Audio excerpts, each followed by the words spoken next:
Rob Keogh produced a brilliant innings, scoring his second 100 in 2 games as Northamptonshire, helped by an awful lot of bravery, drew their LV County Championship match in Derby as their last pair survived the final 20 overs of the match.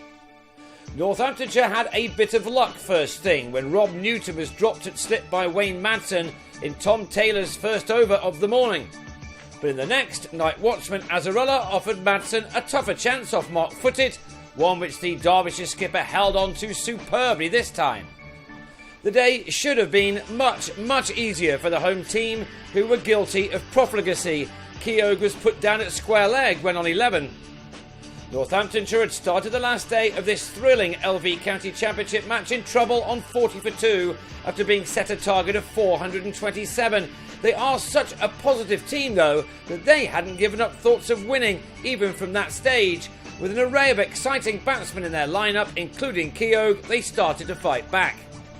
Shiv Thakur delivered an excellent spell in the morning for his team and deserved the wicket of Newton, who was bowled for 35 at 113 for 4. Thakur could do nothing to stop Keogh, however. The informed 23-year-old, who made 100 in the second innings of the drawn game with Lancashire last week, was at his 50 here off 81 balls, from which he found the boundary 6 times. He knew that his job was far from done though.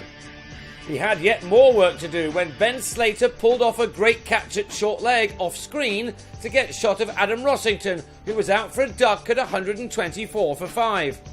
3 wickets had fallen in the morning and David Willey was out early in the afternoon for 4 as Derbyshire closed in on their second win of the season, Scott Elston with the success. Stephen Crook played his natural game, getting off the mark with a 4 and then sweeping the next ball he faced for a 6. But his attacking policy backfired when he top-edged Elston to Madsen to fall for 18.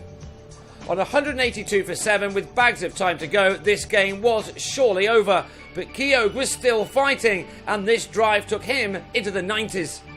His superb century, the 5th of his career, arrived moments later. It came off 154 deliveries with 12 fours included. He knew that, due to injuries, he still had talented batsmen to help him out at the other end. Josh Cobb in at number 9 after being hit on the head in the first innings, and Alex Wakely set to come in as last man with a very sore hand, if required. That looked unlikely at this stage of the day, but Cobb was another to stay positive, helped here by a rank full toss from Matthew Critchley. The leg spinner was denied his maiden first-class wicket when Cobb miscued him to long off, only for the chance to be spurned again. Cobb had added to his woes by also hurting his hand, which was causing him plenty of discomfort. So incredibly, it appeared that Northamptonshire still had dreams of winning this remarkable game, even though 245 runs had been needed when the 7th wicket fell. They were aided by the 6th drop of the day. Madsen involved again. He injured himself in the process. A bumper from Ben Cotton unsurprisingly had Cobb trying to get out of the way, gloving to the keeper instead to go for a brave 43 after adding 83 with Keogh, who still hadn't given up. This was turning out to be a rather special day up and down the country, with this game turning into a bit of a thriller. By tea, Northamptonshire had reached 309 for 8. They needed 118 more, while Derbyshire required 2 more wickets. They may have started to feel just a little nervous. Several times during this day they appeared to have this game in their pocket, but each time a Keogh-legged response was forthcoming. He now added 75 with Rory Kleinfeldt, who made a very useful 35. But Footed, armed with a second new ball, must have thought he'd won the game when Kleinfeldt turned to Slater, who held on well with 87 needed and 20 overs minus 1 ball left. In came Wakely, who's hardly played a part in this game after injuring his hand on day 1.